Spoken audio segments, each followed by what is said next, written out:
हमने पिछला क्लास जहाँ पे रुका था वो ये था कि आप मार्क कैलकुलेशन कैसे करेंगे, उसके लिए कुछ फार्मूला बताया था हमने। उसी लेक्चर में हमने देखा था कि ये जो एक क्वेश्चन पेपर का जो पैटर्न रहता है CSIR UGC net life science के लिए, जो क्वेश्चन पेपर का पैटर्न है, पार्ट ए से कितना क्वेश्चन आते थे बताएं कोई, जल्दी बोलें ताकि मैं आगे बढ़ूं। 25। बिल्कुल, पार्ट ए से 20 क्वेश्चन आते थे, एक एक क्वेश्चन 2-2 नंबर के होते थे, कुल मिला के 40 नंबर का पार्ट ए होता है। ठीक, कितना बनाना कितना छोड़ना भी भूल जाओ उसको। सेम ऐसे पार्ट बी और सब्जेक्टिव बेस्ड हमारा पार्ट था, हमारा सब्जेक्ट था इसमें। इसका 50 क्वेश्चन आता था, प्रत्येक क्वेश्चन 2 नंबर का, तो 50 दूनी 100 नंबर का। पार्ट सी भी सब्जेक्टिव होता था और ये एनालिसिस बेस्ड क्वेश्चन होता था। 75 क्वेश्चन आते थे, प्रत्येक क्वेश्चन 4-4 नंबर के थे। इस हिसाब से 75 चौ या 75 चौके 300 होता है, इतने नंबर का आता है। मैं अगर एक लाइन में ये बोलूं कि जनरल एप्टीट्यूड वाले पार्ट से कितने नंबर आते थे, 40 नंबर, और सब्जेक्टिव वाले पार्ट से कितने आते थे, 100 और 300 400 नंबर। कुछ क्लियर हो पाया? पार्ट ए से कितना नंबर के क्वेश्चन आते थे कुल मिला के? अब यूनिट वाइज मार्क डिस्ट्रीब्यूशन की बात करेंगे ना, एक एक की बात करेंगे। मैं पहले बोलते रहा, यहां पर पार्ट ए में 20 क्वेश्चन आता था, प्रत्येक क्वेश्चन 2 नंबर का था, मतलब 40 मार्क आते थे। कितना बनाना था भी भूल जाओ, वो बता चुका हूं सब में। मैं बोला पार्ट बी में भी कितना क्वेश्चन, इसमें 50 क्वेश्चन पार्ट बी में, 50 क्वेश्चन, प्रत्येक क्वेश्चन 2 नंबर का, मतलब कितने नंबर का हो गया, 100 मार्क्स, 100 मार्क्स, ये हो गया। पार्ट सी में 75 क्वेश्चन, प्रत्येक क्वेश्चन कितने नंबर के, 4 नंबर के। इस प्रकार से कितना नंबर हो गया, ये 300 मार्क्स का हो गया। अगर मैं आपको ये बता दूं कि पार्ट ए जनरल एप्टीट्यूड वाला था,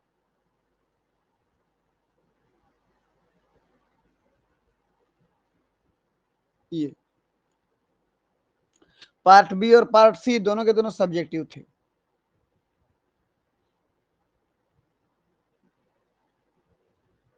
ये ठीक, तो इस प्रकार से टोटल कितना मार्क्स हुए, 300 और 100 400 और 40 440। मैं बोला था लगे 440 वोल्ट छूने से तेरे, बोला था अगर आपको याद होगा तो। ये हो गया। इसमें से सब्जेक्टिव कितना मार्क हुए, 400। हाँ, इस चीज को फोकस करना है। मार्क्स सब्जेक्टिव 400 नंबर के हो गए। अब मैं आगे बढ़ूं, अब यूनिट वाइज बात करते हैं। चलिए, सबसे पहले जनरल एप्टीट्यूड या बोलूं पार्ट ए की बात करता हूं मैं, जिसमें कितना नंबर आते हैं, 40 नंबर। ये देखिए, ये था हमारा जनरल एप्टीट्यूड।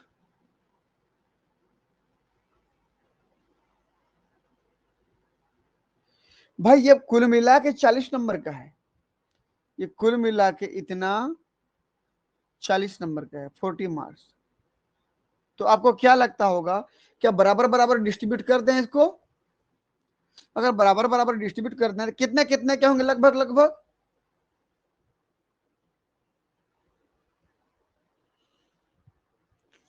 भाई 3 इसमें यूनिट है ना, 1 2 और 3, तो 40 नंबर को 3 भागों में डिवाइड कर दो। 40 नंबर को ऐसे कर दो ना, 40 नंबर को 3 यूनिट में डिवाइड कर दो, कितना हो जाएगा, ऐसे हो जाएगा ना। 3 एकम 3, उतारे 1, 0, 3 तिया 9, फिर 1, दशमलव लगाए 0, 3 तिया ना 3 तिया ना, चलता 13.3333 चलता जाएगा ये। ठीक, तो प्रत्येक यूनिट से कितना कितना नंबर हुआ, 13 नंबर। तो मान के चलते हैं, मैं एक को क्या बोल दे रहा हूं, इस एक में 13 नंबर आया, इसमें 13 नंबर आया, इसमें 13 नंबर आया, तो मेरा नंबर कितना हो गया, 13 तिया 39। तो एक बढ़ाना पड़ेगा, तो किसी एक को थोड़ा बढ़ा देते हैं, मान लीजिए पहले वाले को बढ़ा दिया, वो एक नंबर किसी में भी एक्स्ट्रा हो सकता है ना, इस 14 कर दिया हूं। तो 13 13 26 और 14 40। समझ में आया कि कौन कौन से यूनिट से कितना कितना नंबर आ रहा है? हाँ या ना बताएं कोई? Yes sir. ठीक, तो इस चीज को याद रखें आप कि पार्ट ए में केवल और केवल कितने नंबर आने हैं,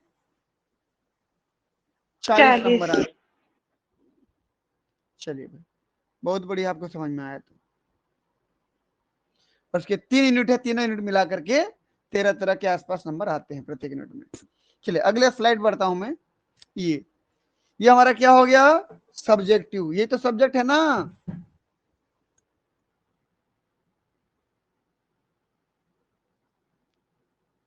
सब्जेक्टिव।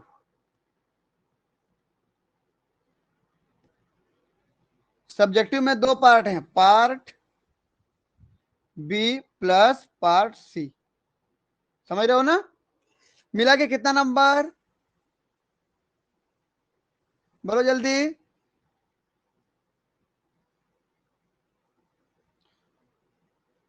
नहीं समझ पा रहे हो तुम लोग क्या?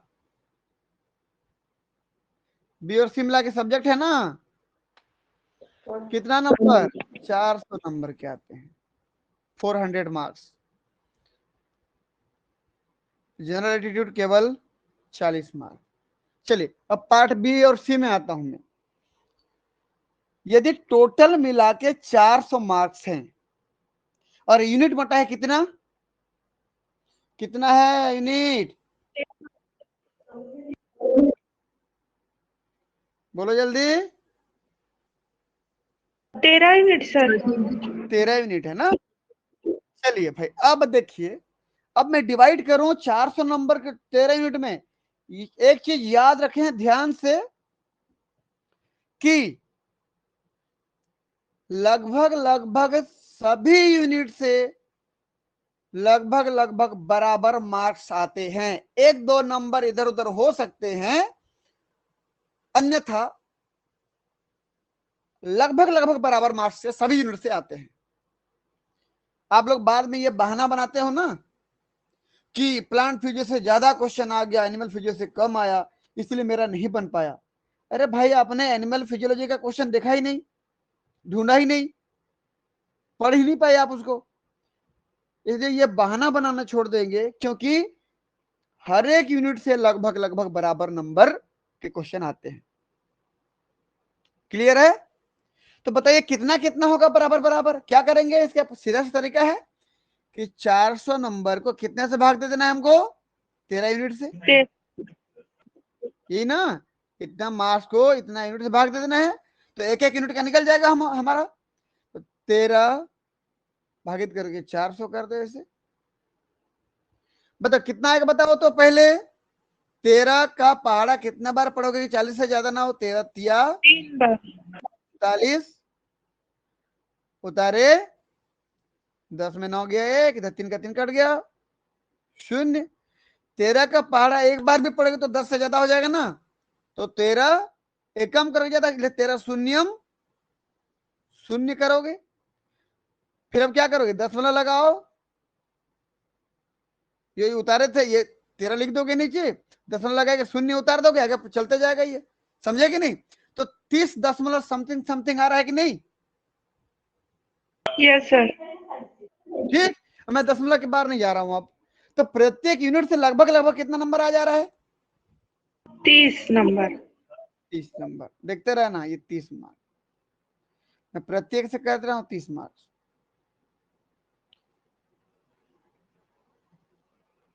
तो 30 नंबर तो आना तय है।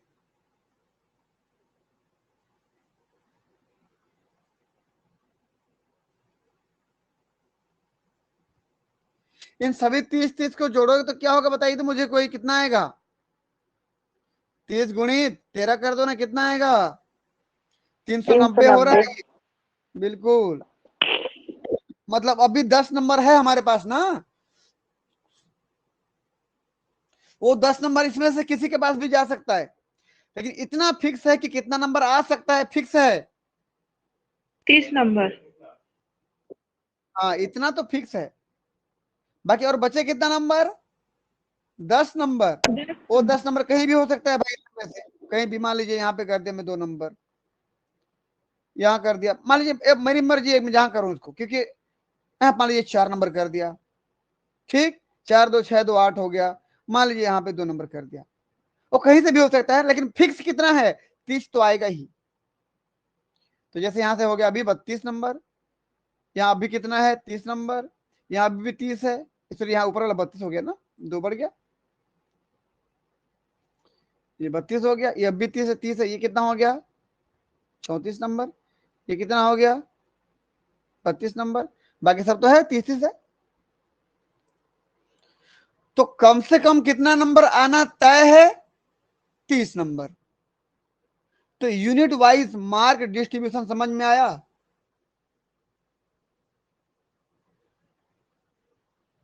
हाँ या ना?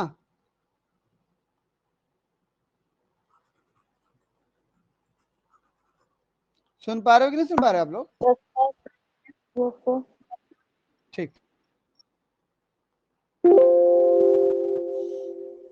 चलिए, ये हो गया मार्क्स।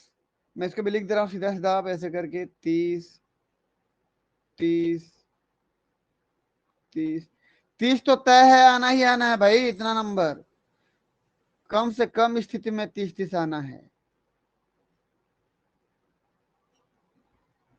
30, अब यहाँ हो जाएगा 400 नंबर, ठीक, ये हो गया।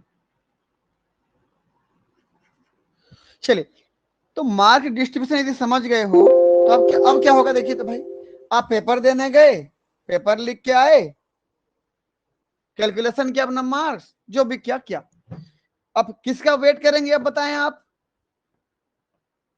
वेट किसका करेंगे आप?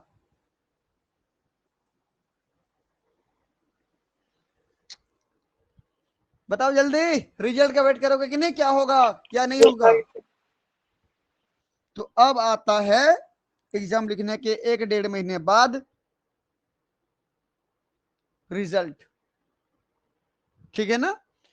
रिस्पॉन्स शीट आता है उसके पहले, रिस्पॉन्स शीट में आप चेक करते हो आपका दिया गया क्वेश्चन पेपर किसको किसको टिक लगाए थे, वो रिस्पॉन्स शीट है।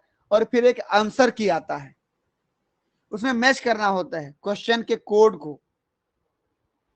मैंने कोड दिखाया था आपको, हर क्वेश्चन का एक कोड बनता है। मैच करते हो, इतना सही इतना गलत बोलते हो, कैलकुलेशन करते हो, जो करते हो करते हो।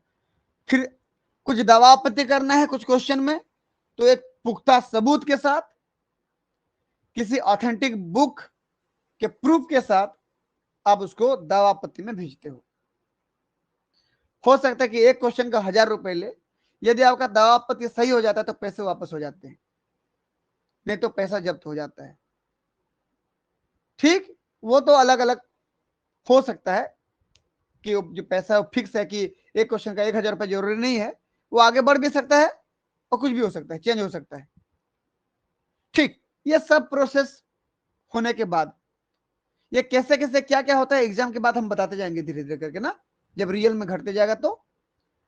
अब आपने वेट किया रिजल्ट का, रिजल्ट में 2 चीज आप एक्सपेक्ट करते हो। कितना चीज एक्सपेक्ट करते हो बताओ तो? 2 चीज, बोलो क्या क्या, जो सोच पाते हो क्या क्या बताइए, कोई बता पाएंगे?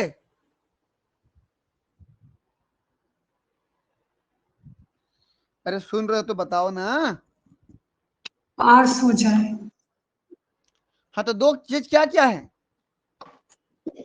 JRF और लेक्चरशिप। हाँ, नहीं अच्छे से बोलो जो भी बोल रहे हो। JRF और LH। एलर, चलिए, क्या आप ऐसा सोचते हो? नहीं, यदि आप तैयारी नहीं किए हो ना, नहीं सोचते, बिल्कुल नहीं सोचते। आप क्या सोचते हो, या तो मेरा रिजल्ट पास होगा या तो फेल, ये बोलते हो ना।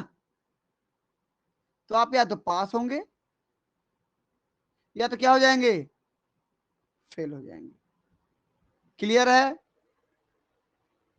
फेल हो गए तो फिर वही चीज रिसाइकल होगी जो पिछले 6 महीने में हुआ था, फिर स्टडी स्टार्ट हो जाएगा। यहां से स्टडी स्टार्ट अगेन, दोबारा फिर शुरू हो गया। क्लियर है ना? यदि पास हो गए तो पास दो प्रकार से हो सकते हो आप। क्या क्या बताएंगे कोई मुझे?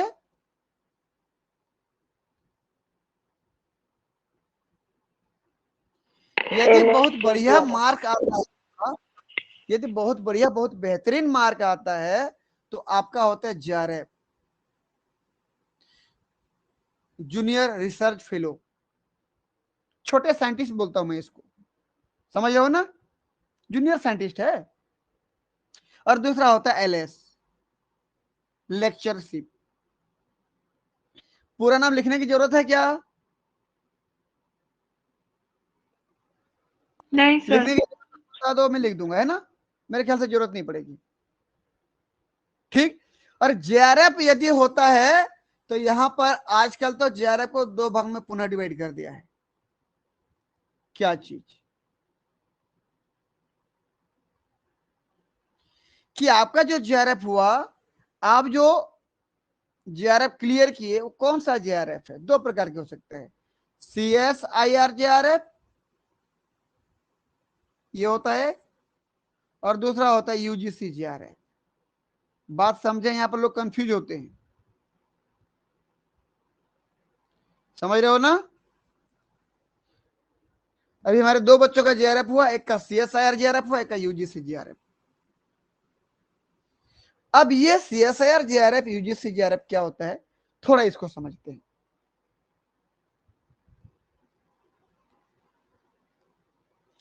ये जो CSIR जेआरएफ होते हैं, ये टॉपर्स होते हैं, ये टॉपर्स होते हैं। ठीक। और ये UGC जेआरएफ वाले होते हैं ना, ये CSIR के नीचे वाले होते हैं। तो ये भी टॉपर्स ही हैं, इससे तो टॉपर हुए ना,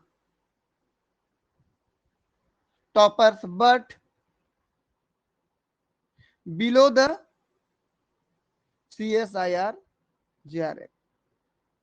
बिलो मतलब के नीचे, इससे तो टॉपर ही हैं, लेकिन कैसे टॉपर है, इसके नीचे वाले हैं। समझ में आए कि नहीं?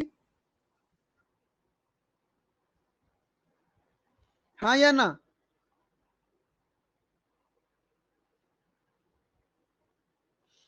हाँ या ना?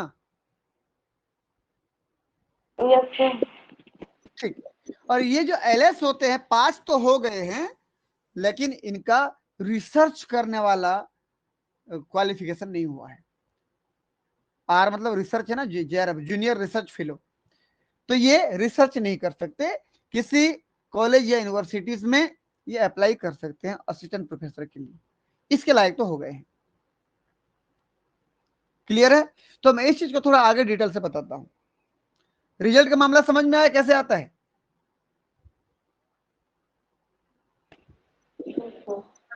ठीक, आगे देखो, ये रिजल्ट देखो।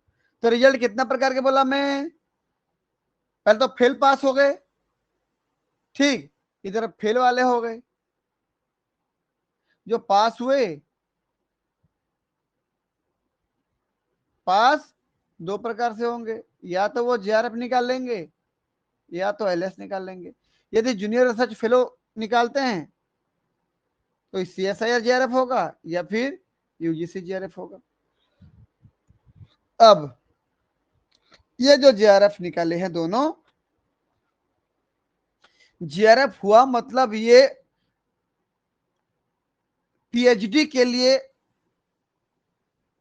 लायक हो गए हैं, PhD करने के लायक हो गए हैं। PhD मतलब क्या?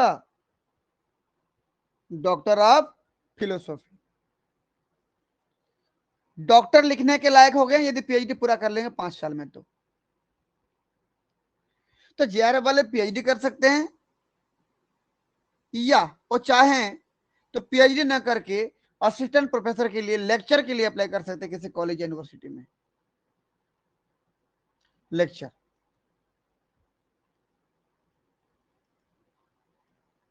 मैं ऐसे कर दूं, प्रोफेसर असिस्टेंट प्रोफेसर के लिए अप्लाई कर सकते हैं, ऐसे करते रहो, ठीक है। जेआरएफ हुआ तो, और एलएस हुआ तो पीएचडी के लिए तो अप्लाई नहीं कर सकते, कर तो सकते हैं पीएचडी के लिए, लेकिन मैं बोल रहा हूं उनको स्टाइपेंड नहीं मिलेगी, स्कॉलरशिप नहीं मिलेगा जितना मिलना चाहिए। तो इसलिए पीएचडी के लिए कुल मिला के वो नेट के थ्रू पीएचडी नहीं कर सकते। वो क्या कर सकते हैं, केवल असिस्टेंट प्रोफेसर के लिए कॉलेज में अप्लाई कर सकते हैं। क्लियर है?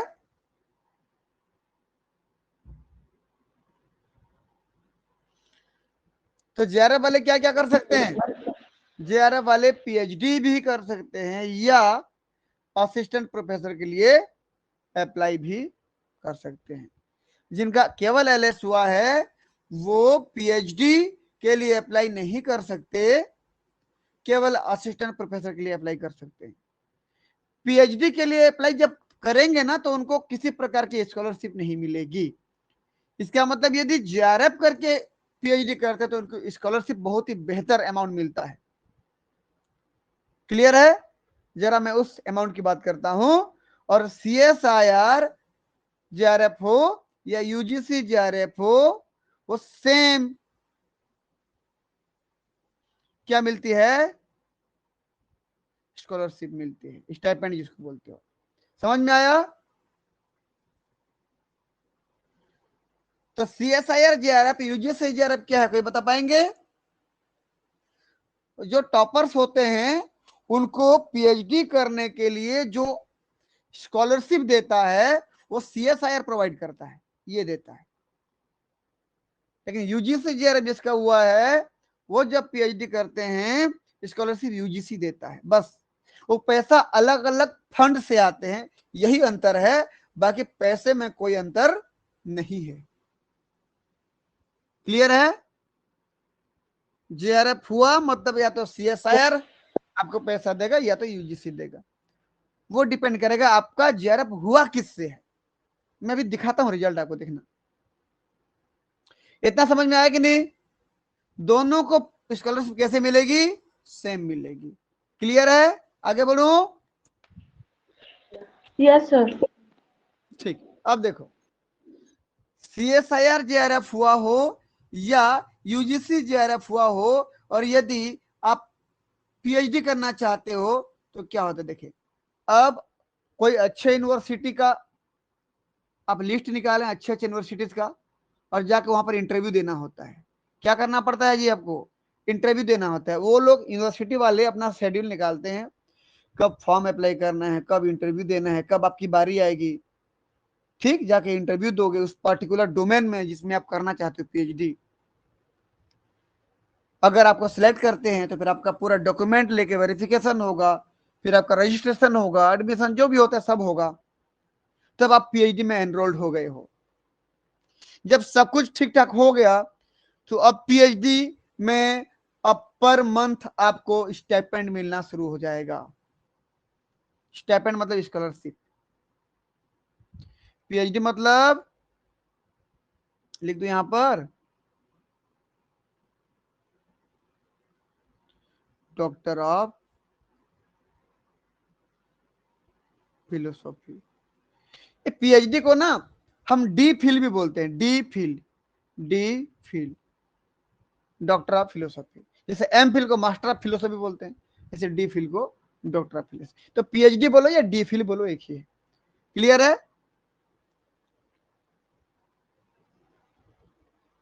हाँ या ना? कितने साल के लिए करते हो भाई आप? आपको सीएसआईआर हो या यूजीसी हो, कितने साल के लिए स्कॉलरशिप देगी? For only 5 years. केवल 5 साल के लिए आपको बोलती कि भैया पीएचडी कर लो आप, हम आपको पैसा देंगे, कोई अच्छा काम है इस पैसे को लगाना, कोई अच्छा वाला एक टॉपिक ढूंढो और एक अच्छे मुद्दे पे काम करो, इसके लिए हम आपको 5 साल तक पर महीना पैसा देंगे। क्लियर है? हाँ या ना बोलते जाना। Yes sir. ठीक, अब देखो ध्यान से। तो जब आप पीएचडी करना शुरू करते हो, सब कुछ होने के बाद किसी एक गाइड चुनना पड़ता है ना। एक को गाइड भी होते हैं जो आपको मदद करते हैं।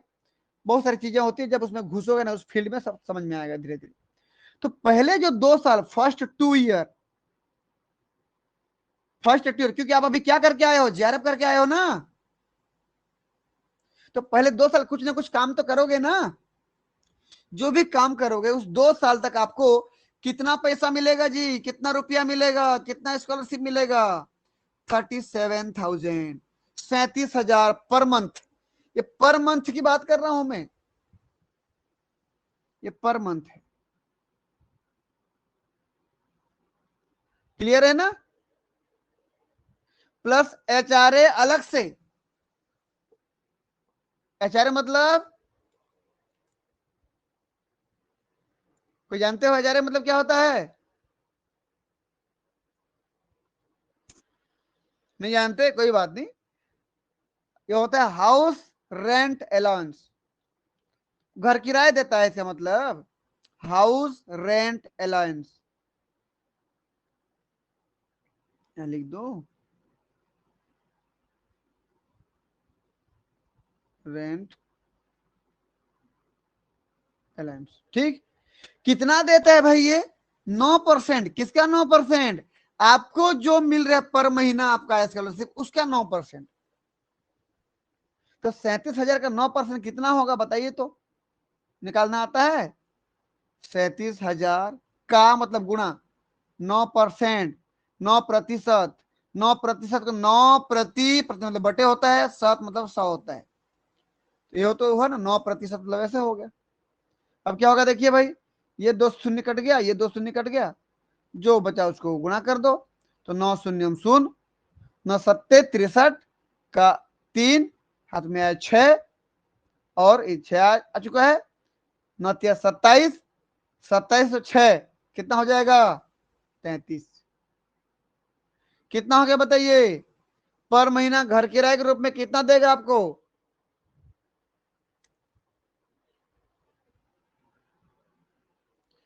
3,330 रुपया। 3,000। ये प्रत्येक महीने में 2 साल तक के लिए, केवल पहले 2 साल तक की बात कर रहा हूं मैं आपको। ये तो मैं यहां लिख दे रहा हूं, 9% कितना होता है बोलने पर? 3,330 रुपया पर मंथ। कितना मिलेगा? ये मैं जो बता रहा हूं हमारे बिलासपुर डिवीजन की बात कर रहा हूं। यहां पर हो सकता है महानगर में, बड़े बड़े सिटी में ये थोड़ा बढ़ा दे। क्यों? क्योंकि वहां रूम किराया थोड़ा ज्यादा होता है। ये 9% हो सकता है 10-11% कर दे, वो हम नहीं बता सकते। क्लियर है ना? हमारे बिलासपुर एरिया की बात कर रहा हूं, यहाँ पर 9% दे रहे हैं। मुझे इसलिए पता है क्योंकि हमारी एक स्टूडेंट जीजीयू में अभी पीएचडी कर रही है, उसका 4था साल शायद, 4 या 5वां चल रहा है। ठीक, तो उन्होंने, उनको पूछा मैं आपको कितना मिलता है, तो उन्होंने बताया मुझे 9% मिलता है सर। ठीक है, उनका नाम है मिस सुनीता पटेल। क्लियर है? आगे बढ़े।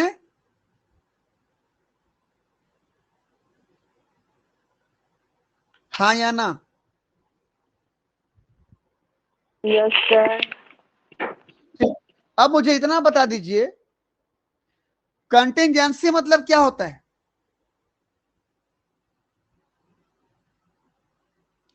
कोई बता पाओगे क्या होता है? कोई बात नहीं। आकस्मिक जो अनुदान दिया जाता है, आकस्मिक अनुदान के रूप में आपको 12,000 प्रत्येक साल मिल सकता है। मतलब जो बच्चा पीएचडी करने के लिए गया, एनरोल्ड हुआ 2 साल तक के लिए, प्रत्येक महीने कितना मिला उसको स्कॉलरशिप? 37,000। होम रेंट कितना मिला? 3,330। मतलब कितना हो गया? प्रत्येक महीने कितना मिला उसको बताइए मुझे, पर महीना। एक मंथ में कितना हुआ? 1 मंथ में कितना हुआ बताइए तो मुझे। 40,330। ये हो गया 3,300, इधर कर देते हैं 3,330 रुपये, ये हो गया, ये हो गया। कुल मिला कितना हो गया ये 40,330 मिला कि नहीं पर महीना? हाँ या ना? Yes, समझ sir. पा रहे हो चक्कर क्या होता है? Plus Yes, sir. आपको प्रत्येक साल शुरू के 2 साल कंटिजेंसी के रूप में 12,000 रुपए प्रत्येक साल मिलेगा। आकस्मिक अनुदान के रूप में इतना पैसा आपको मिलेगा 1 साल के लिए ना, 1 साल में 12,000 रुपए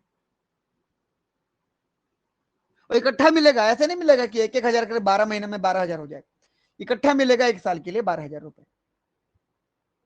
तो थोड़ा पैसे का कैलकुलेशन कर लें कि हम लोग कितना कितना बन रहे हैं। मैं एक पेज ले लेता हूं, उस पेज पे हम कैलकुलेशन कर लेते हैं ना, बाकी जितना कर चुके उतना तो समझ में आ गया आप लोगों को। चलिए मैं सेव करता हूं, एक पेज लेके हम एक नए पेज पे बात करते हैं।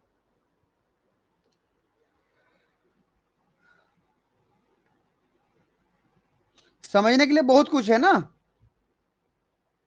और ये सब जानना बहुत जरूरी है। जिस चीज का तैयारी कर रहे हो ना आप, उस चीज के बारे में जानना बहुत ही जरूरी है।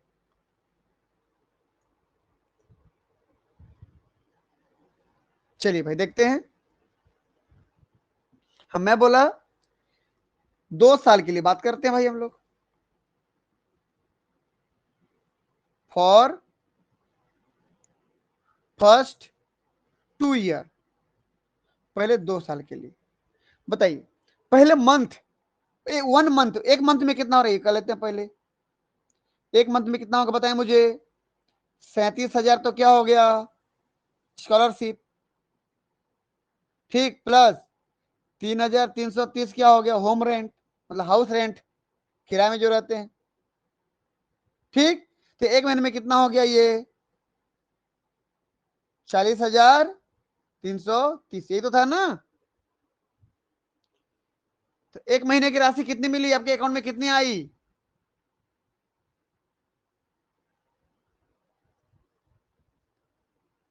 ये हो गया। इसे 1 महीने का हो गया ना, लेकिन आपको ऐसे 1 साल में कितना हो जाएगा 12 महीने हो जाएंगे। तो क्या करना है, फॉर 12 मंथ, मतलब 1 ईयर। 1 ईयर में कितना हो जाएगा बता दो भाई, कैसे करोगे? 40,330 गुणित 12 कर दो, कितना आएगा करो जल्दी।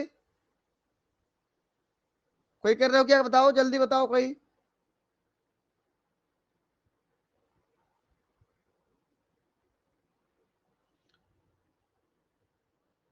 कोई कर रहे हो क्या?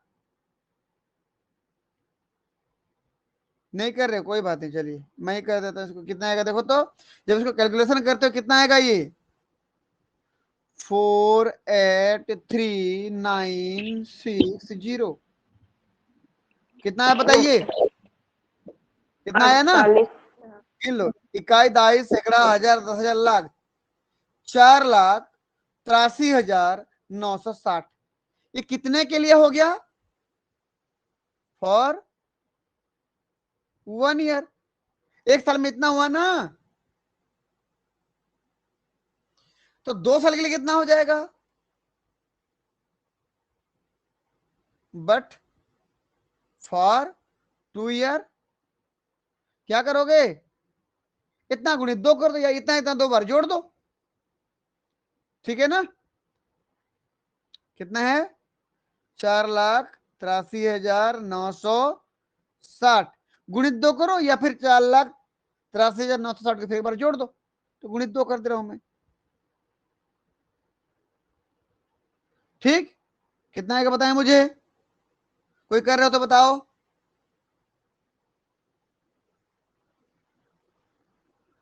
भाई 2 साल के लिए कर रहे हो। 9,67,920। 7 920 इतना ना। Yes sir.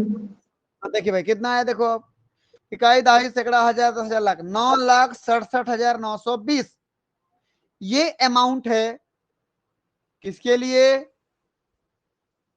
पहले 2 साल के लिए, देखते रहे ना, 9,67,920 ये तो जो पर महीना आपके खाते में आने वाली वही है।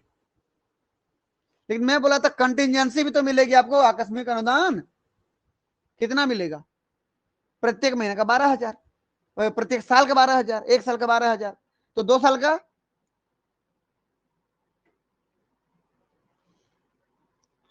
2 साल का कितना होगा भाई, 24,000 24,000 होगा ना।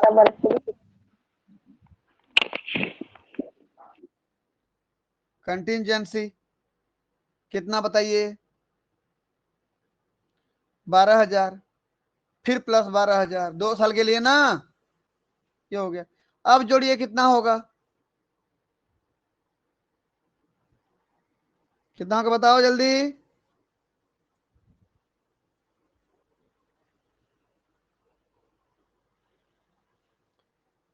इतना तो करना आना चाहिए ना लोग, गुणा भाग मोबाइल में कर लो, उतार दो 24 में 2 हो जाएगा इधर, इधर 9 हो जाएगा, 2 2 4, 7 11 का क्या हो जाएगा, 1 हो जाएगा, हाथ में आया 1, 6 1 7 2, 9 हो जाएगा, और ये 9 हो जाएगा। कुछ समझ में आया, इतनी राशि मिलेगी आपको 2 साल में, कितना है बता पाएंगे कोई,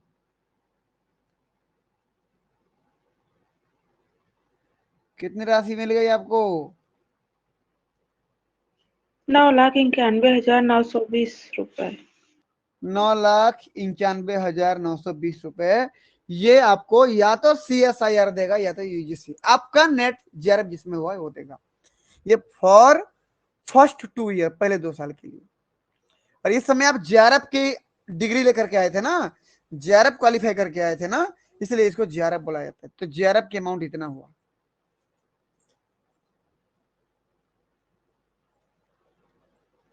आपका कितना साल कंप्लीट हो गया बताइए मुझे, 2 साल पूरा हो गया। तो 2 साल में जो भी आपने अपना रिसर्च वर्क किया होगा, जो भी काम किया होगा, अब आपके काम को क्या किया जाएगा, देखा जाएगा, एक पैनल बैठेगी, एक समिति बैठेगी और आपके काम के बारे में जानकारी लेगी, उनको लगा कि आपका काम बिल्कुल सही दिशा में जा रहा है, आप समय पर सभी काम को पूरा कर रहे हैं, आपके काम में आगे कुछ है, भविष्य दिख रही है, तो पूरा समिति बैठ के निर्णय लेगी कि बेटा आप जो अब तक जेआरएफ के रूप में काम कर रहे थे ना, जूनियर रिसर्च के रूप में काम कर रहे थे, जिसे मैं छोटा साइंटिस्ट बोल रहा था, उस रूप में जब काम कर रहे थे आप, इतना काम किए हो, हम आपको थोड़ा और उत्साहित करेंगे, आपके उत्साह को बढ़ाएंगे और हम आपको प्रमोट करेंगे एसआरएफ के रूप में, किसमें, एसआरएफ के रूप में। अब बताइए जेआरएफ बदल गया किसमें,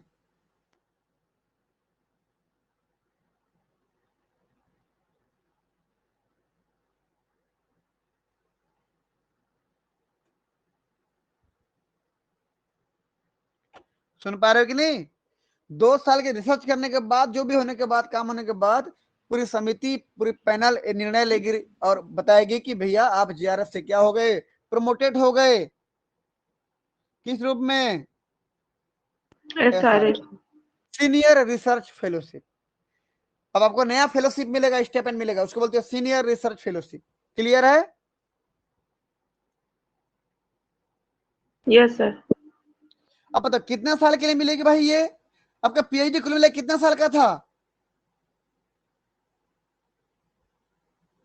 5 साल बोला था ना, गवर्नमेंट ने बोला कि भैया मैं तुमको 5 साल का समय देता हूं, 2 साल तो काट चुके आप जेआरएफ के रूप में, आने वाले कितना साल, 3 साल किस रूप में काम करोगे आप, आने वाले 3 साल किस रूप में काम करोगे,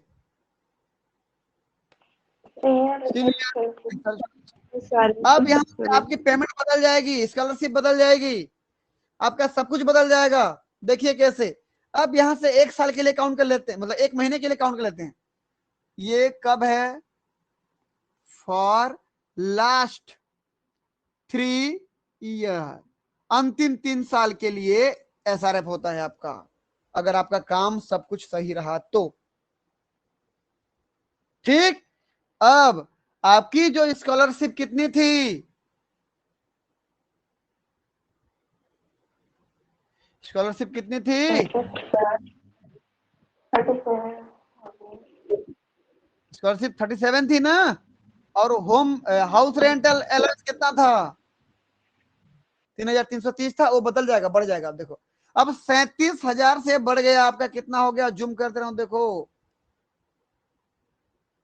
एसआरएफ में कितना हो गया, 42,000 हो गया।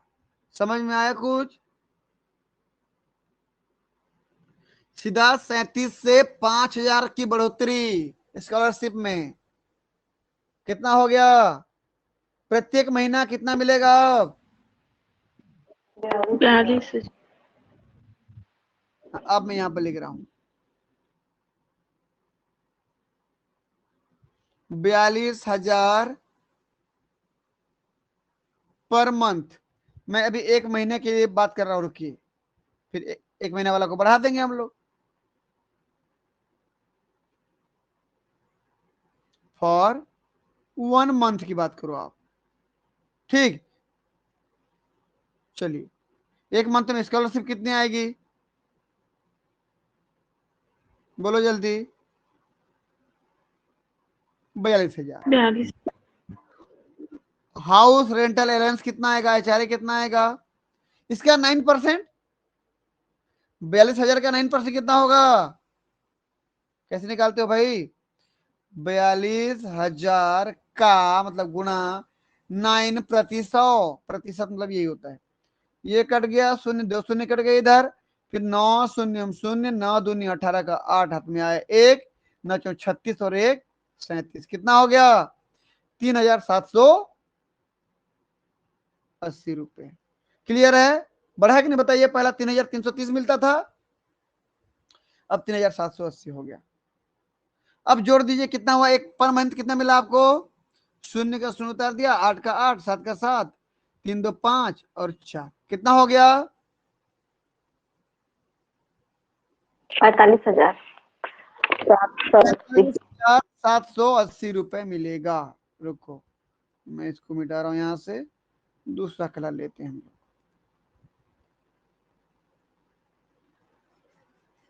इतना मिलने लगा आपको अब, ठीक। लेकिन कितने में, ये तो 1 महीने का हुआ ना, कितने महीने के लिए मिलेगा बोला मैं आपको,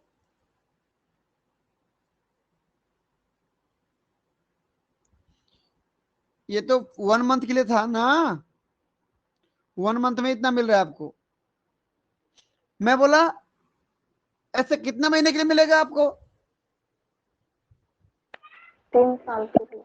3 साल मतलब 36 महीने के लिए, 1 साल में 12 महीना होता है, तो पहले 1 साल के निकाल लें, सो फॉर 1 ईयर क्या हो जाएगा, 1 ईयर मतलब 12 महीना, फॉर 12 मंथ, या क्या बोलूं इसको, 1 ईयर, बताओ क्या हो जाएगा, बता, मोबाइल निकालो जल्दी करो गुणा,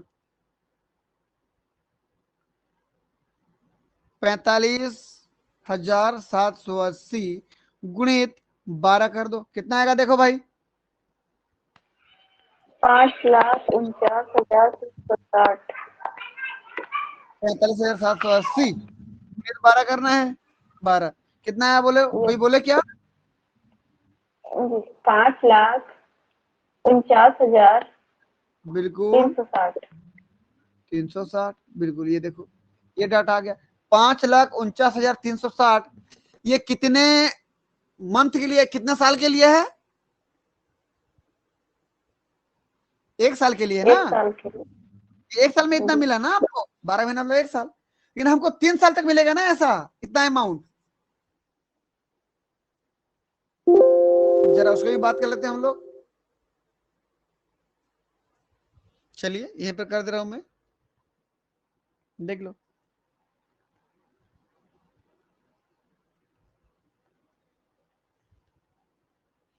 बट फॉर 3 ईयर, 3 साल के लिए क्या हो जाएगा बताइए, ये एक साल में इतना हुआ तो इतना गुणित 3 कर दूंगा, 3 साल के निकल जाएगा।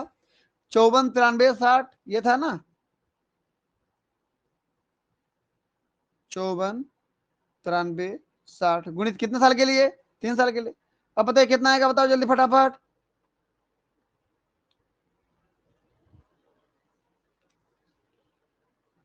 कोई कर रहे हो कि नहीं?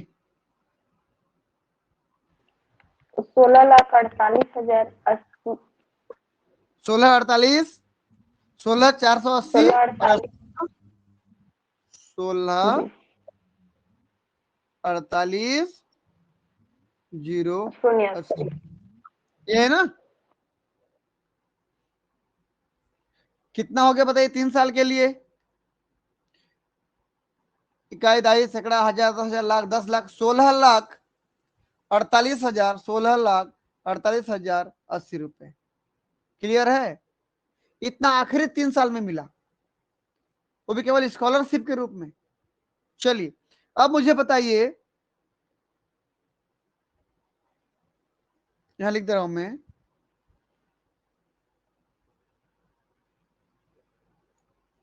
Total amount on last 3 year.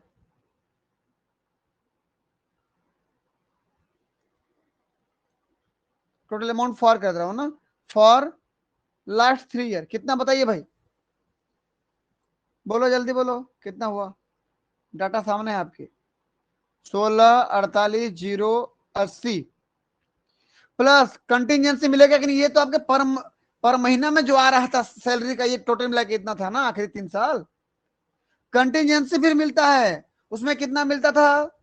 आकस्मिक जो अनुदान था पहले के 2 साल 12,000 मिलता था, प्रत्येक साल में 12,000, 24,000 मिला था। लेकिन अब कितना है बताएं मुझे?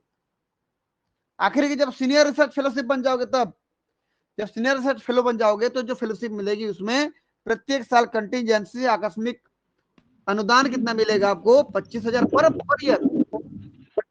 तो कितने साल के लिए कर रहे हो आप सीनियर रिसर्च फेलोशिप?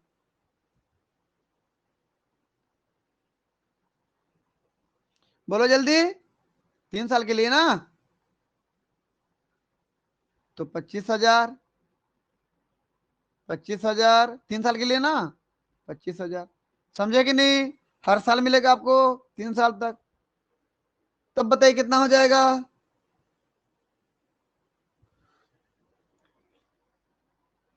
बोलो जल्दी।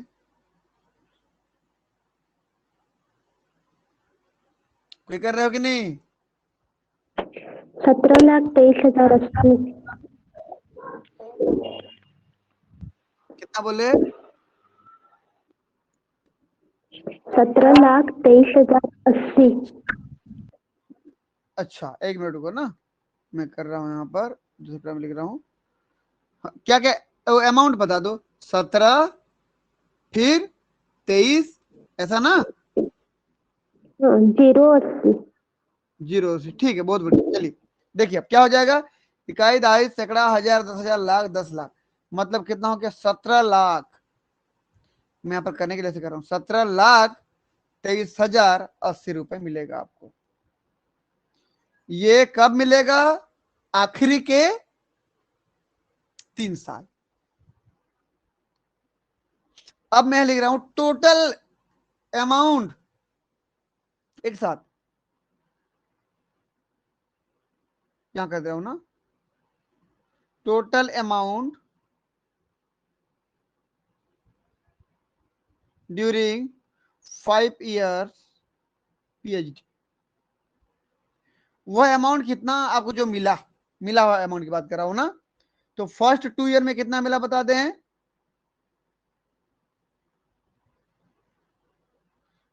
2 ईयर देख लो कितना था फर्स्ट 2 ईयर में टोटल अमाउंट, जब आप JRF थे।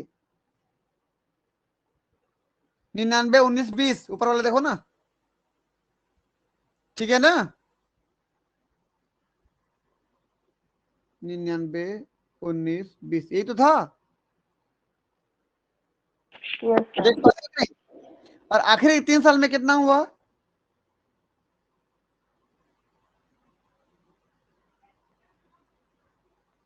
कितना मिला बताओ?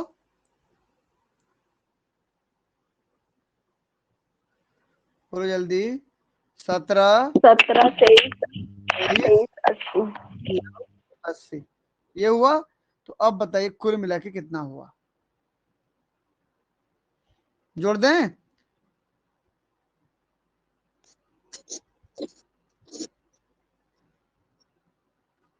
चलिए जोड़ता हूं मैं। 0 का 0, 8 2 10 का 0 हाथ में आया 1, 9 1 10 का 0 हाथ में आया 1, 3 और 1 4 और 1 5, सही जा रहा हूं ना? 9 2 11 का 1 हाथ में आया 1, 9 7 16 1 17, 9 7 16 1 17 का 7 हाथ में आया 1 और 1 1 2। इतना हुआ? कैलकुलेशन किया आप लोग? यस सर, सही है। 5 साल पीएचडी करोगे 15,000। कितना? इकाई, दहाई, सैकड़ा, हजार, 10,000, लाख, 10 लाख, 27,15,000 रुपए आपको 5 साल में मिलेगी। 27 लाख 15,000। ये किसी को डाउट है इतने में? ये जो कैलकुलेशन चला अभी हमारा, ये था वास्तव में जीआरएफ। और आप लोग बोलते हैं एमएससी करने के बाद हम पीएचडी करेंगे। सर पीएचडी, भाई पीएचडी करो ना, लेकिन जीआरएफ करके करो। ऐसे ही घुस जाओगे ना, अगर इंट्रेंस एग्जाम दे के जाओगे तो केवल 8,000 मिलेगा आपको पर महीना। क्या होगा इससे? आपका घर किराए में चला जाएगा वो तो। इसलिए यदि आपको पीएचडी करना रहता है तो जीआरएफ करके पीएचडी करो, तो आपको अमाउंट अच्छा खासा मिल जाता है। 5 साल बाद टोटल कितना अमाउंट हुआ आपका? 27,15,000। कम लग रहा है क्या आपको? एक तो पीएचडी हो गया, अब डॉक्टर की उपाधि मिल गई आपको। अब डॉक्टर बोल के आपका नाम सम्मान से लेंगे, अब प्लस इतना पैसा मिल गया। हालांकि ये पैसा गवर्नमेंट आपको देती है पीएचडी में लगाने के लिए, लेकिन जितना बच जाता है सब अपना ही तो है, आपके मेहनत से ही तो मिला है सब। समझ में आया आपको?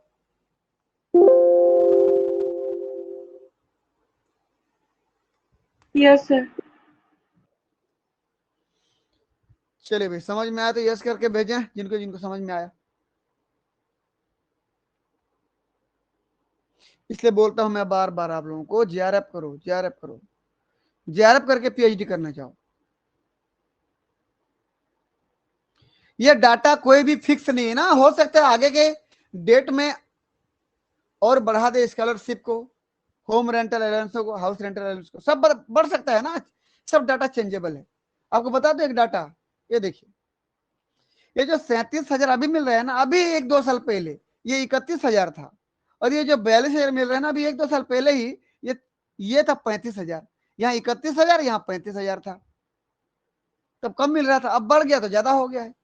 तो हो सकता है आगे 2-3 साल में ये फिर बढ़ जाए। तो मेरी बात समझ रहे हो? ये फिक्स नहीं है, कम नहीं होगा, लेकिन इतना याद रखना आगे बढ़ जाएगा, कम कभी नहीं होगा। ठीक। अब पीएचडी होने के बाद आपके स्कोप क्या है? फिर स्कोप क्या है बोलने पर आप डायरेक्ट किसी यूनिवर्सिटी में असिस्टेंट प्रोफेसर के लिए अप्लाई कर सकते हो। यूनिवर्सिटी में बोल रहा हूं, ठीक। कॉलेज में तो कर ही सकते हो, यूनिवर्सिटी में भी कर सकते हो। या यदि आपका सीएसआईआर जेआरएफ हुआ या यूजीसी जेआरएफ हुआ और आपको पीएचडी करने का बिल्कुल भी मन नहीं है, कोई बात नहीं, आप मत करो पीएचडी। गवर्नमेंट बोलती है कि भैया मैं तुमको सीएसआईआर जेआरएफ या यूजीसी जेआरएफ दिया हूं, तुमको 2 साल का मौका देता हूं। 2 साल के अंदर किसी न किसी यूनिवर्सिटी में रजिस्टर्ड हो जाओ, किसी गाइड के अंदर रजिस्टर्ड हो जाओ और पीएचडी शुरू कर दो। 2 साल मिलता है मौका। उसके बाद उस सर्टिफिकेट की जेआरएफ की वैलिडिटी खत्म हो जाती है, लेकिन उसकी एलएस की वैलिडिटी जिंदगी भर रहती है, लेक्चररशिप की। अगर किसी का जेआरएफ हुआ तो समझ लेना उसका लेक्चररशिप भी हुआ, एलएस भी हो गया साथ में। समझ में आया ना। तो जेआरएफ की वैलिडिटी 2 साल होती है, 2 साल के अंदर किसी न किसी यूनिवर्सिटी में किसी गाइड के अंदर रजिस्टर्ड होना है आपको, नहीं तो जेआरएफ की वैलिडिटी खत्म। एलएस तो जिंदगी भर रहेगी। ठीक, अब बात करता हूं मैं कि यदि आपका पीएचडी हो गया तो होने के बाद किसी कॉलेज में किसी यूनिवर्सिटी में असिस्टेंट प्रोफेसर के लिए अप्लाई कर सकते हो। दूसरा चीज, यदि आपका सीएसआईआर जेआरएफ यूजीसी जेआरएफ हो गया लेकिन पीएचडी करने का बिल्कुल मन नहीं है, मत करो, आप डायरेक्ट किसी कॉलेज में असिस्टेंट प्रोफेसर के लिए अप्लाई कर सकते हो, क्योंकि एलएस भी तो साथ में है ना आपके। क्लियर है। लेकिन याद है यूनिवर्सिटी में अप्लाई नहीं कर सकते असिस्टेंट प्रोफेसर के लिए।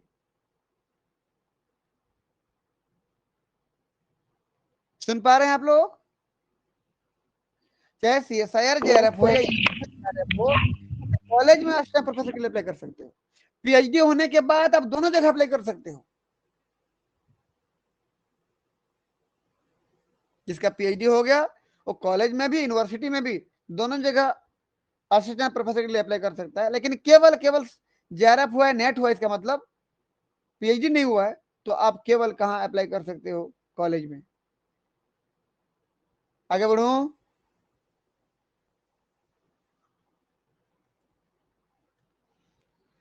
Yes, sir. इसका मतलब जिसका जेआरएफ होता है वो पीएचडी भी कर सकता है और असिस्टेंट प्रोफेसर भी बन सकता है in college and universities. Message लिख दिया, ऐसे इसलिए लिख दिया हूं क्योंकि जो डायरेक्ट आएगा कॉलेज में जाएगा, जो पीएचडी करके आएगा कॉलेज में भी जा सकता है, यूनिवर्सिटी में भी जा सकता है। मैं एक लाइन और कर दे रहा हूं यहां पर, देखो।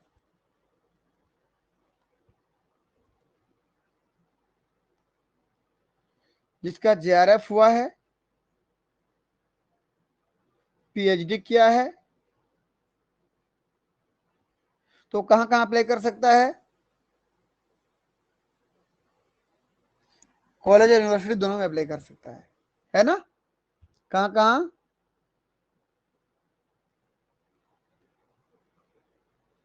पीएचडी होने के बाद, यहां लिख दे रहा हूं मैं, अप्लाई कहां कहां?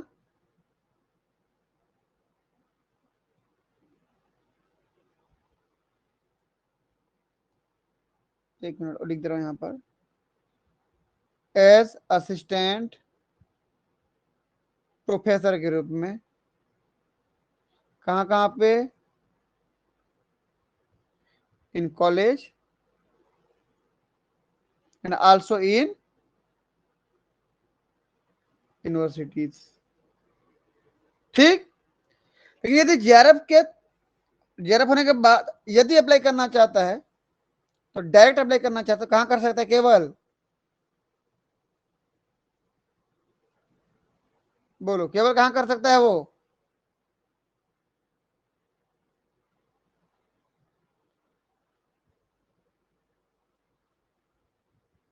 College Only। में डायरेक्ट कर सकता है। ये समझ में आया?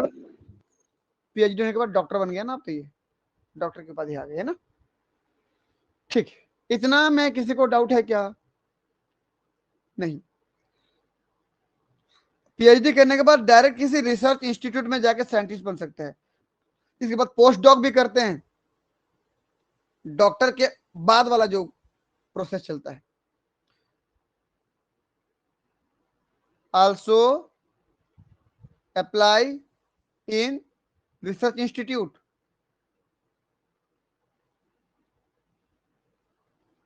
किसी रिसर्च इंस्टीट्यूट में साइंटिस्ट के रूप में काम कर सकते हैं ये,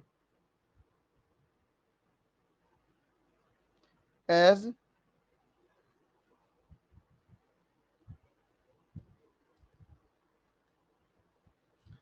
साइंटिस्ट। ठीक। ये पूरा जाल समझ में आया कि नहीं आप लोगों को?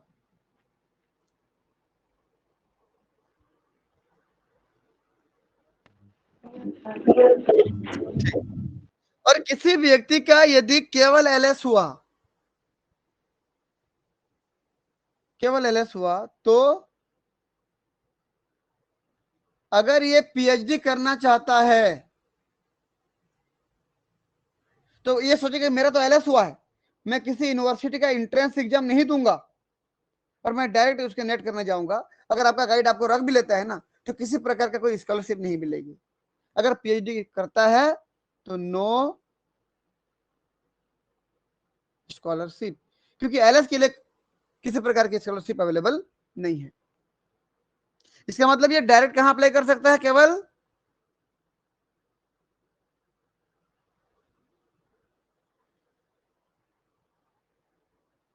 Direct apply as assistant professor in, केवल कहां पे, कॉलेजेस, केवल कॉलेज में असिस्टेंट प्रोफेसर के रूप में अप्लाई कर सकता है। देखो असिस्टेंट प्रोफेसर पे अलग अलग टाइप के होते हैं भाई, कि गेस्ट लेक्चरर के रूप में भी जा सकते हैं, कहीं भी जा सकते हैं गेस्ट लेक्चरर के रूप में। जिसका एलएफ भी हुआ है वो यूनिवर्सिटी में भी गेस्ट लेक्चरर के रूप में कर सकता है। मैं ये जो भी असिस्टेंट प्रोफेसर बोल रहा हूँ ना, ये रेगुलर जॉब की बात कर रहा हूँ,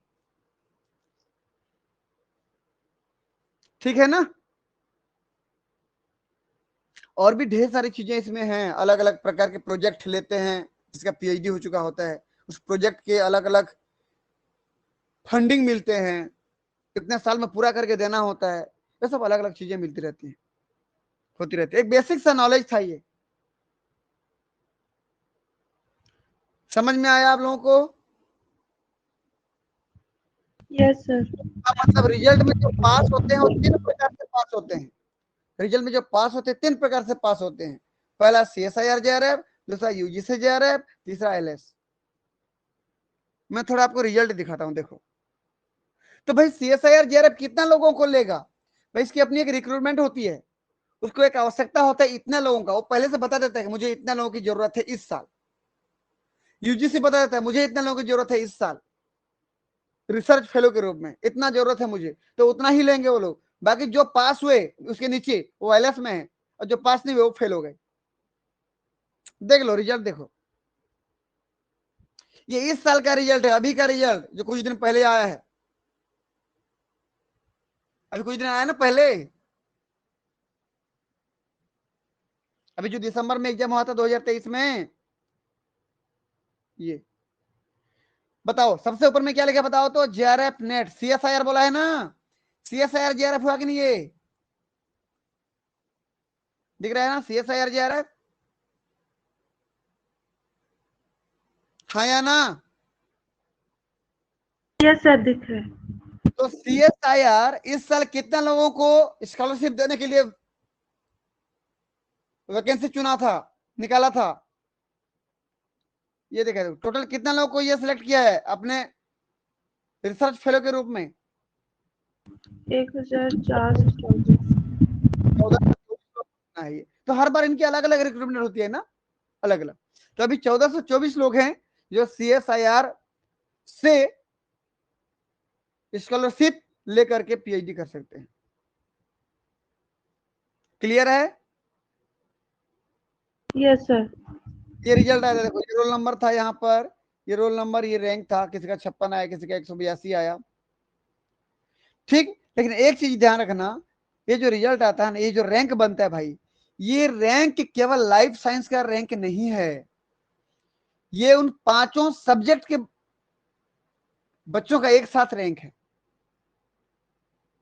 बात समझ में आई? इसमें chemical science, physical science, mathematical science, life science, earth science, इन 5 का रैंक बना है ये एक साथ। तो जिसका ये 7 नंबर में आया है ये लाइफ साइंस वाला होगा जरूरी नहीं है, उन 5 में से कोई भी हो सकता है, ओवरऑल रैंक लाया गया है ये। क्लियर है? Yes sir. ठीक,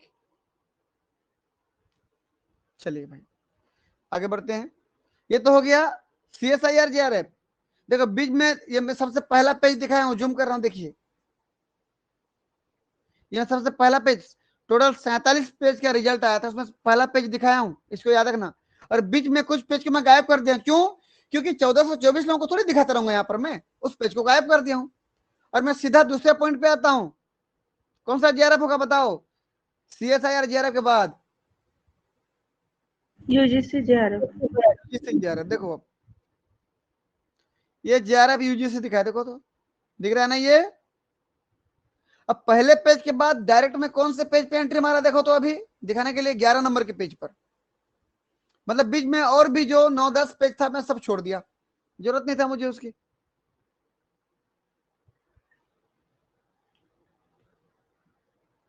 समझ में आया ना? Yes sir. ठीक, चलिए भाई। तो यूजीसी ने कितना पोस्ट निकाला था, वैकेंसी निकाला था? पेमेंट मतलब क्या बोलना चाहिए, फंडिंग देने के लिए, स्कॉलरशिप देने के लिए 1875 लोगों का। तो केवल इतने लोगों को ही लेगा ना, उससे ज्यादा नहीं लेगा ये। देखिए उधर कितना हो गए, 1424, इधर 1875 हो गए। बाकी जो पास हुए सब किस में जाएंगे, उसके नीचे जो आए, ये CSIR JRF टॉपर लोग थे, उसके बाद थोड़े कम टॉपर वाले ये थे UGC JRF, और जो केवल पास हुए थे वो कौन थे? मैं बीच में सब पेज गायब कर दिया ना, क्यों गायब कर दिया? सबसे पहला पेज फर्स्ट पेज था जहां पर CSIR JRF दिखा रहा था, दूसरा पेज 11 नंबर पेज था, UGC JRF बता रहा था। अब 23 नंबर पेज पे आ गया हूं मैं डायरेक्ट। तो यहां पर क्या बताना चाहता हूं, LS लेक्चरशिप असिस्टेंट प्रोफेसर के लिए ये कितना पोस्ट, 3602 पोस्ट, इतना लेक्चरशिप हुई इस साल। तो मैं एक बार काउंट करते रहा हूं, बताओ 1424 कौन थे, कितना थे ना, 1424 CSIR JRF थे, UGC JRF कितना 1875, और ये 3602 कौन थे, LS। जो CSIR वाले थे, इधर UGC वाले थे, JRF वाले थे सब ना, और इधर LS वाले थे, असिस्टेंट प्रोफेसर वाले। कितना हो गए, 5 4 9 तो 11 का एक हाथ में आए 1, 2 1 3, 7 3 10 का शून्य हाथ में आए 1, 4 1 5, 5 8 5 13, 13 6 19 का 9 हाथ में आए 1 1 1 2 1 3 और 3 6। कितना लोगों को टोटल लिया गया इस साल, 6901, लगभग 7000 मान के चलिए आप, 901 है ना, 7000 मान के चलिए। इतना लोगों का इस बार नेट हुआ, CSIR UGC नेट। क्लियर है आप लोगों का? Yes sir. स्कॉलरशिप में कोई अंतर नहीं है, वही है, बस देने वाले में अंतर है। टॉपर बच्चों को CSIR ने दिया और उससे कम टॉपर वालों को UGC ने दिया। ये और हर किसी के नीचे देखो तो ये कुछ लिखा होता है, देखो तो ये जैसे इसके नीचे में सबसे आखिरी में ये लिखा है, कुल इतना कैंडिडेट है, इतना कैंडिडेट है ये जिनका CSIR हुआ है। उनमें से 34 लोग ऐसे हैं जिनका डाटा सफिशिएंट नहीं है, कुछ ना कुछ दिक्कत है डाटा में। डाटा पूरा करेंगे तो वो फिर इस प्रमाण पत्र को हासिल कर सकते हैं, कुछ कमी होगा उसमें, ऊपर में लिखा है सब। ठीक, तो जिनमें कुछ दिक्कत होता है उसमें ऐसे लिखा होता है, जैसे यहाँ पे देखिए ये भी टोटल 30 बच्चे हैं, ऐसे कोई दिक्कत होगा इसमें। बाकी नीचे कमेंट वमेंट सब बहुत सारा लिखा होता है, मैं उसको नहीं पढ़ रहा हूँ। इतना सबका क्लियर है? Yes sir. चलिए अब मैं आता हूं आगे, और ये देखिए थोड़ा सा इसको बता दूं आपको। अभी देखिए 3/2/2024 मतलब फरवरी 3 तारीख को, अभी फरवरी कौन सा चल रहा है आज, 28 फरवरी का आखिरी आ गया ना। 3 फरवरी को अभी आया था 2024 में एक पब्लिक नोटिस आई थी CSIR की तरफ से। उसमें बोला गया था कि दिसंबर में जो बच्चे अपियर हुए थे ना पेपर देने के लिए, कितने कितने लोग थे। मैं इसलिए दिखा रहा हूं ताकि आपको मैं बता पाऊं कंपटीशन कितना है। देखो पहले 2 कॉलम लाइफ साइंस का है, पहले 2 कॉलम लाइफ साइंस का। देखो तो ये जो 26 तारीख को एग्जाम हुआ था, 27 तारीख को हुआ था केमिकल साइंस और अर्थ साइंस का और फिजिकल साइंस का, 28 तारीख को हुआ था मैथमेटिकल साइंस का। तो मैं पहले 2 कॉलम की बात कर रहा हूँ। लाइफ साइंस, लाइफ साइंस में देखो तो कितने लोग हैं ये, पहले शिफ्ट में सुबह के शिफ्ट में कितने लोग, 43,470 और 43,469, लगभग वही 470 इतने लोग रजिस्टर्ड हुए थे, लेकिन पेपर देने उतने नहीं आए थे ना। मैं लिख दे रहा हूं, चलिए इतना लोगों के लिए पूरा CSIR ने व्यवस्था किया था। कितना हो जाएगा बताएं मुझे, कोई मोबाइल में जोड़ें फटाफट। कितना था हमारे पास? 43,470 प्लस 43,469, ये हो गया। कितना हो रहा है? 86,939। मैं यहां कर दे रहा हूं 86,939। कुल मिला के कितना हुए? 86,939। इतने लोग रजिस्टर्ड हुए थे। लेकिन एग्जाम में बैठे कितने लोग देख लेते हैं, बताइए कितने लोग बैठे बताओ तो? 35,871 प्लस 34,970, कितना हो गया? 70,841। इतना लोगों ने एग्जाम दिया। कितने लोगों ने एग्जाम दिया? 70,841 लोगों ने। अब ध्यान से देखिए, 40,272 लोग कौन से वाले थे? ऊपर वाला हमारा लाइफ साइंस था ना, नीचे केमिकल साइंस। कितना थे? केवल 40,272। अर्थ साइंस कितना थे? 5,942। फिजिकल साइंस कितना थे? 26,598। मैथमेटिकल साइंस कितना थे? 31,702। कुल मिला के कितना हो गए? 1,75,355। इतना लोगों ना, इतना बच्चों ने भाग लिया। क्लियर है? Yes sir. 1,75,000 में से जो बच्चे पेपर देने बैठे थे, 1,75,000 में से 70,000, देखो बच्चे, 70,000 तो केवल अपने लाइफ साइंस वाले हैं। बाकी लोग कितना? किसी का 30,000, किसी का 35,000, किसी का 40, ऐसे है ना। 70,000 अपने लाइफ साइंस वाले हैं। तो सबसे ज्यादा कंपटीशन किसमें हो रहा है? लाइफ साइंस में। आप सोचो ना, इतने सारे बच्चे लाइफ साइंस में पेपर दे रहे हैं कि CSIR वालों को इतना दिक्कत हो रहा है कि एक बार में पूरे इंडिया में कंप्यूटर सिस्टम कम पड़ जा रहा है। इसे उनको 2 शिफ्ट करना पड़ रहा है, सुबह और शाम। बाकी में किसी एक सब्जेक्ट में एक ही शिफ्ट में खत्म हो जाता है, लाइफ साइंस में 2 शिफ्ट करना पड़ता है। इतने सारे बच्चे पेपर देते हैं, तो जाहिर सी बात है जितना ज्यादा बच्चे होंगे उतना ज्यादा कंपटीशन भी तो होगा।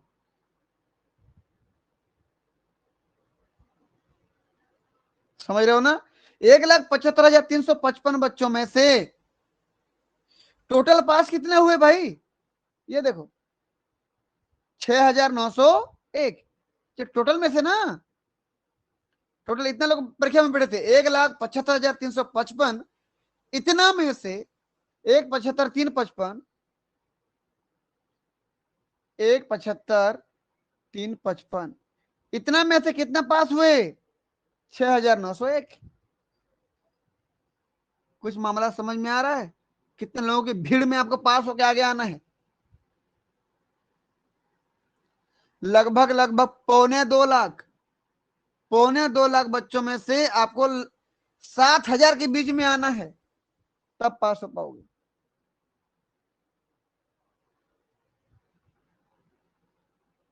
ठीक है? और मेरा इतने बार JRF हुआ है, वो भी अच्छे अच्छे रैंक में।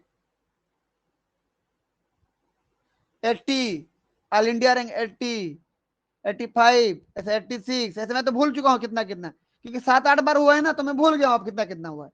एक होता है तो याद रहता है। इतने दिन हो गए मुझे नेट निकाले हुए, 2016 से 20 तक लगातार निकाला हूं दोनों शिफ्ट को। कोरोना में कुछ बीच में नहीं भी हुआ। समझ में आ रहा है? आपको पास होना है, अपनी अपनी एबिलिटी को दुनिया के सामने रखना है। दुनिया वाले कितना भी बोले, आपको बोलेंगे कि भैया आपका एक बार JRF हो गया तो बार बार क्यों दे रहे हो, किसी और का एक पोस्ट क्यों खा रहे हो? भाई जब CSIR आपको नहीं बोल रहा है कि एक बार JRF होने के बाद भी आप दे सकते हो, बोल रहा है CSIR, तो क्यों नहीं देंगे? हम अपने आप को और बेहतर और बेटर बना सकते हैं ना। अपने आप को बेहतर बनाने के लिए बार बार देंगे। और वो ऐसी बात करते हैं कि आपका एक बार होने के बाद दोबारा क्यों दूसरे का सीट खा रहे हो, वही करते हैं जो कमजोर होते हैं।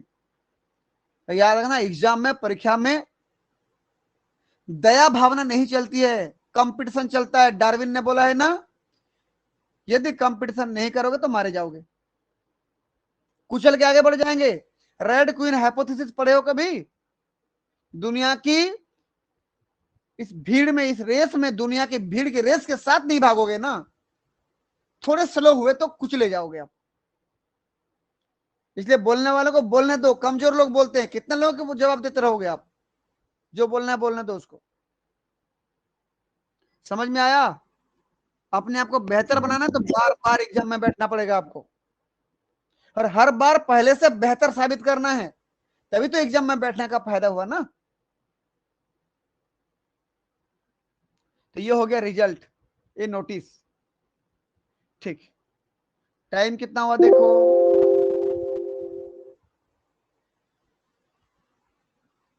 चलिए 1 घंटा 16 मिनट हो गया है। सर अब आज कहानी नेक्स्ट क्लास में करेंगे हम लोग। हाँ बोलो, कोई कुछ बोल रहे थे? सर हाँ बोलो। सर 13 यूनिट में से कौन कौन से यूनिट को टारगेट करना चाहिए सर? आगे क्लास में बताऊंगा, बिल्कुल उसको बात को यहाँ पर लंबा न करें, है ना, मैं बताऊंगा आगे आएगा। आज के में कोई दिक्कत है तो पूछो। नहीं सर, क्लियर है। तो चलिए मिलते हैं फिर नेक्स्ट क्लास में। तब तक आप सभी प्यारे बच्चों का बहुत बहुत धन्यवाद। गुड नाइट, शुभ रात्रि। Thank you sir.